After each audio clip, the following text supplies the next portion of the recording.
Every day in Ayodhya, farmers bring a cut of their harvest, and daily wage workers bring their life savings to drop into the donation boxes. It is money given entirely on faith. When the Ram Mandir opened to the public, those individual coins quickly compounded. 8 to 13 lakh rupees poured in daily, ballooning to 50 or 60 lakhs during festivals. To protect this massive influx of cash, they built a fortress.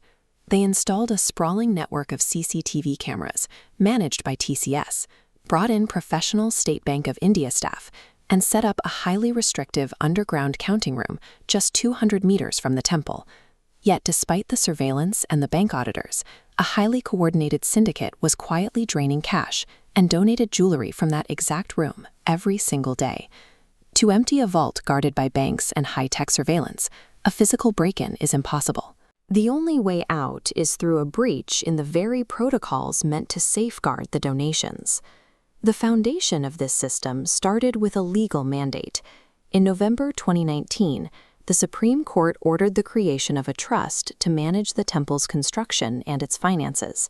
A few months later, the government established the Sri Ram Janmabhoomi Tirth Kshetra Trust, but they utilized a massive legal loophole. They structured it as an autonomous, private entity, even though the vast majority of its members were political and government appointees.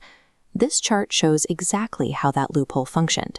Money flows freely from the public into the trust, but because it was legally labeled autonomous, the trust blocked citizens from using the Right to Information Act to request audits on where that money went. By deliberately cutting off standard transparency laws, the architects of this trust built a dark room where financial operations could run completely unchecked. Inside that dark room, professional hiring protocols vanished. Instead of vetting qualified cash handlers, State Bank of India officials were pressured into hiring the relatives and personal drivers of trust members, paying them salaries of just 12 to 20,000 rupees a month to physically manage millions. General Secretary Champat Rai was a central figure here. Under his watch, his own associates, alongside the nephews and brothers-in-law of other trust members, were placed directly onto the counting floor and in charge of transporting the cash. Once inside, these workers followed a very specific routine. They sorted massive piles of mixed donations into separate denominations, packaging them into tight bundles of exactly 100 notes to make bank ledger entries easy. Instead of the standard 100, insiders packed 120 notes into a single bundle. An official voucher recorded it as 50,000 rupees. Before depositing, couriers skimmed the extra 20 notes off the top. The remaining 10,000 vanished without a paper trail. They also used a much blunter tactic. Knowing the exact angles of the cameras, workers would physically block the sightlines for their colleagues. This allowed them to shove loose 500 rupee bundles right into their pockets, hiding the cash in the nearby washrooms to divide up after their shifts. There was no complex cyber hacking required here.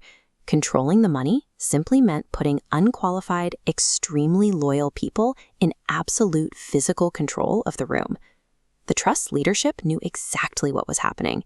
In November 2020, a private audit firm explicitly warned them that the counting process was highly unprofessional, lacked secondary checks, and was wide open to theft.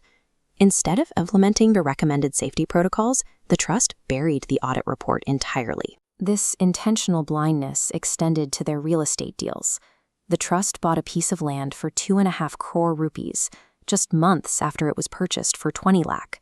In another deal, a plot of land jumped from 2 crore to 18.5 crore in exactly 10 minutes. Back in the counting room, the digital footprint was being actively scrubbed. While standard rules mandated keeping 180 days of CCTV footage, the trust's hand-picked maintenance officer routinely deleted everything past 45 days. A heist of this magnitude does not survive for years by accident. It thrives because the people at the top actively suppress the evidence and ignore the alarms. The scheme finally cracked in June 2026. Frustrated State Bank officials secretly planted hidden cameras inside the counting room. When they reviewed the footage, they caught the staff blatantly stuffing money into their clothes, triggering whistleblowers to leak the story to the press. A special investigation team raided the low-level staff.